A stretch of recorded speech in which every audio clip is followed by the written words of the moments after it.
Hi friends, ಇವತ್ತು husband ಏನು ತಂದಿದ್ದಾರೆ ಅಂದರೆ ನೋಡಿ, ಮಸಾಲ ಪುರಿ ತಂದಿದ್ದಾರೆ. ಇವಾಗ ರೆಡಿ ಮಾಡ್ತಾ ಇದ್ದಾರೆ ಹಸ್ಬೆಂಡು. ನೋಡೋಣ. 3 ಮಸಾಲ ಆಮೇಲೆ ರೆಡಿ ಆಗಿದೆ.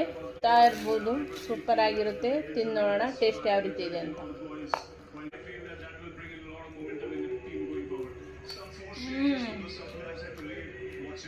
ಸೂಪರ್ ಆಗಿದೆ.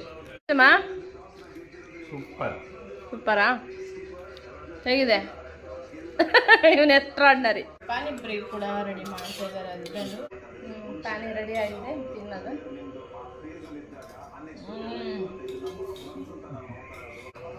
ಪಾನಿ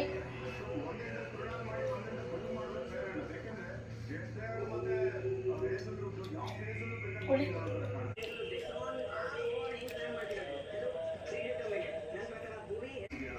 ಓಕೆ, ಬಾಯ್.